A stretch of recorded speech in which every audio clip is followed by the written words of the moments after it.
All right, joining me once again here on the Matthew Filipowicz Show is my good friend Negin Farsad. Negin is a writer, actress, filmmaker, comedian, and TED Fellow, all of which and more you can find at neginfarsad.com. Negin, thank you so much for being on the show again. Oh, thanks for having me. All right, so Negin, a couple of years ago, you made an awesome, hysterical documentary called The Muslims Are Coming. In 2015, you and Dean Obeidallah, who is the co-director of the film, you actually tried to run ads for the documentary in the New York subway system, and then all types of craziness happened, actually it's kind of resolved itself in the last month or so. So just tell us about the whole story of what actually happened with these ads. Yeah, the upshot is essentially our movie came out in theaters, and then a few months later it came out on Netflix, and we figured we should do like another round of kind of promotion for the Netflix run of the movie. Right. And at the time, the subway was being used, it's a free speech forum, and it was being used as for anti-Muslim hate speech by an organization who raised, over $300,000 in a couple of different campaigns. So they would have thousands of posters on buses and on subway platforms and on subways all over New York City. And this is a big deal because New York City sees, the subway system sees up to 6 million people a day. So it's kind of like captive audiences reading anti-Muslim hate speech. And I'm super into the First Amendment. Like, we'll totally defend hate speech, till my dying breath. So it's not, my point isn't like that we should not have those things. Like, we should totally have those things. It sucks. But my response to them is like, why don't we do something delightful in response? It's like, maybe those nice things about Muslims while promoting the movie. So, we decided to launch the Fighting Bigotry with Delightful Posters campaign. And we worked with the MTA for over 5 months. That's the Metropolitan Transit Authority, for over 5 months to get the posters approved. There's all these words you can't use in subway posters, words like penis or poop that kind of cut out half of our material. And that's rough. That really cuts out, literally half, right? It's just like out the window. Literally half, because we're comedians and we are not high order thinking people. No. So anyways, we really worked with them to adjust the posters to their liking. We got the posters approved, after 5 months. We at some point noticed that there was significant dragging of feet. Like, if this was an Avengers campaign, I do not think that it would have taken 5 months. You know what I mean? Right. At some point, we got the public advocate involved, who was like, hey, why are you guys taking so long? So there was a lot of kind of, dragging of feet, but ultimately the posters were approved. They were set to go up on April 27th. 2 days later, the MTA, so 2 days after the posters were already supposed to be up, the MTA decides to change their rules, banning political content, and somehow that ruling worked itself into the past and through some quirk of time travel that is known only to the MTA. And then they decided to ban our posters, citing political content. If you look at some of our posters, it's just like ridiculous stuff. Like, there's one that talks about facts about Muslims. Fact, Muslims invented the concept of a hospital. Fact, grown-up Muslims can do more push-ups than baby Muslims. Fact, Muslims invented Justin Timberlake. And so they're just sort of ridiculous. There's another one that says the ugly truth about Muslims. They have great frittata recipes. And so you're sort of like, what exactly is is it the frittatas that are political? Like, what's political? You know what I mean? And so we didn't take this lying down. At first we sort of wanted to, because just getting to the point where the posters were approved over 5 months and raising the money, and this wasn't a huge poster campaign. It wasn't going to be saturating the subway system. We only were able to raise $20,000 from the fine people of the internet to put these up, and that was going to get us 144 posters on subway platforms. We thought, we're really tired. We don't know what to do at this point, but we happen to know the Muslim Advocates, which is a really wonderful nonprofit organization that kind of battles First Amendment cases and just like discrimination of all sorts, but also does take on Muslim issues. They were like, you know what? Why don't we help you? And and find you the right law firm and figure this all out, and we should take this to court. So, we took it to court, and after several months of that and briefs and things and filings and I don't know what, we prevailed. The judge said that, we haven't gotten to that point in our political story here in the United States where just the mere mention of the word Muslim is political. It's not. These are clearly comedians, and they're clearly promoting a movie. So if Victoria's Secret can promote their lingerie, the Muslims are coming, should be able to promote the Muslims are coming in whatever ridiculous fashion.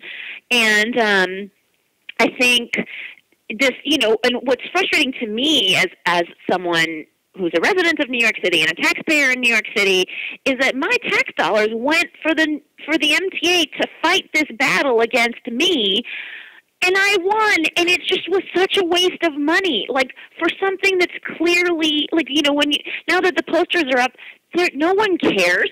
People just see them, they laugh. I've had the wonderful experience of seeing people laugh after reading the poster, and but we had to waste taxpayers' money doing that, and it's really unfortunate.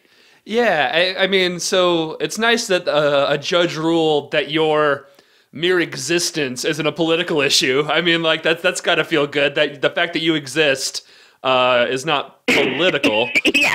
Yeah. So, were you actually? I don't know if did you actually go to any of the court hearings? That would be, or did you kind of just like, I don't even want to go anywhere near that madness? Well, the way these things work is like the judge also files a thing. So there wasn't like the courtroom drama, 12 Angry Men and me in there like acting crazy. Like it was more it was more like documents were being emailed. Right. But I did, when I read the court ruling, and specifically when I read her Catherine McMahon her ruling, I was just like, wow, I feel so victorious. I feel so vindicated. Like, I feel like justice has prevailed. And I just thought, oh, this is what, like, blonde, skinny girls feel all day long. This is probably what that feeling is. And I just am getting to feel it now for like 20 minutes. It's really remarkable. So, yeah, like, I think the other thing is, like, most comedians kind of live their life thinking that they're never going to sue anyone. And I mean, if Lenny Bruce was around, he probably would have been like, hey, guys, that's not how it goes down. We're supposed to be the ones being sued and locked up, not the other way around here. True. Mm-hmm. But he would have just been like, you're going to have a skirmish with the man. And and it's just sort of like we do our work, we fight for justice, we do our jokes, and we don't think it's going to end up in a courtroom. So, and I think for 99.9% of comedians, it doesn't. And then this was just that weird, ridiculous situation where it did. Yeah, and it's like, on the one hand, you gotta feel like, okay, so it's like dual things, right? So on the one hand, you feel horrible that the MTA did this because it's just like awful and ridiculous and clearly wrong-headed and wasting a lot of money. But I guess as a filmmaker, I mean, like, I don't know, this stuff hit Reuters, it's got hit all pretty much, you got like a ton of actually like great publicity out of this. So I mean, and it's all like, for the most part, everything I read about it, is pretty positive and pretty, on your guys' side. But so it's like the kind of the dual side of like, okay, the city, some people running this agency at the city are really stupid and wrong-headed and short-sighted. But, we're in Reuters now. That's kind of cool. It's hit all the news feeds. It's funny, too, because this campaign was supposed to go up almost 2 years ago, right, or like a year and a half ago. Our Netflix, the movie is still available, by the way, on iTunes and Hulu and Amazon. And you should get it, everybody. If you haven't seen it, get it. It's hysterical and awesome. Thank you. The funny thing is, our reason for putting up was primarily the Netflix run, and that Netflix run expired just a month ago. So our posters are up. But the nice thing I think about it is right now, a year and a half ago, I think at every turn when you're a Muslim, you're like, you know what, things are getting better, guys. It's fine. Everyone's calmed down about Muslims. We can walk away from it now. Like, we don't need to fight so hard. Like, we're in a stable state.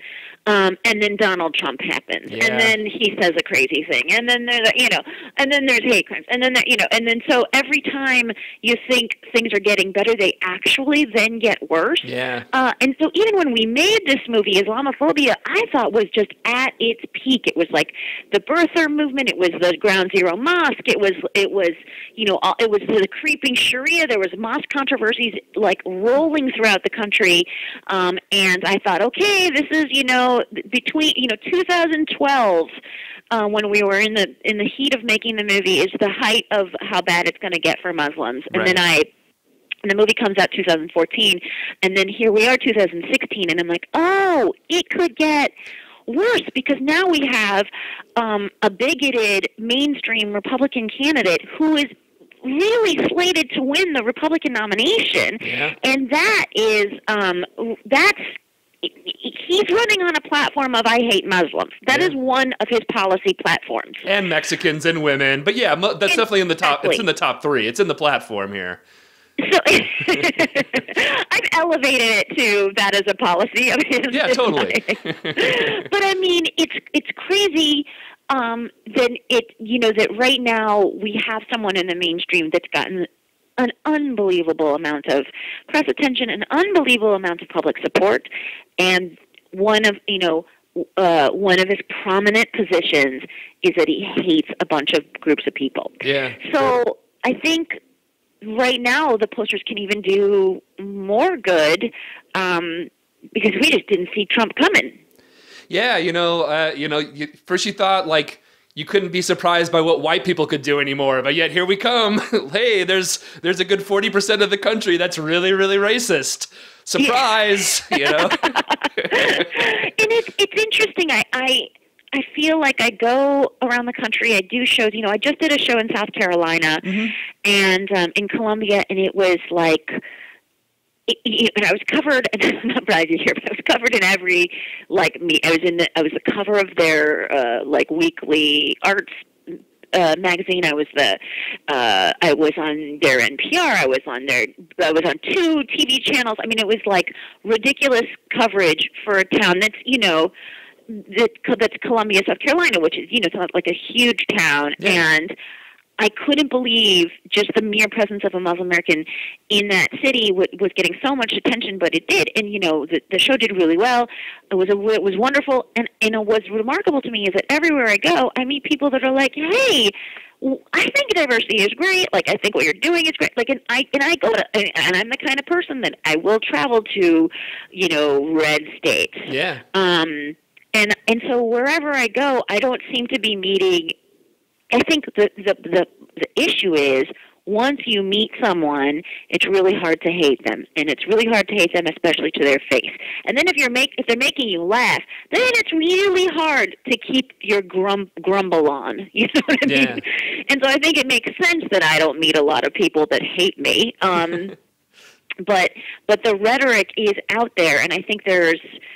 It's insidious that it exists, and yet it's and then to my face it doesn't exist.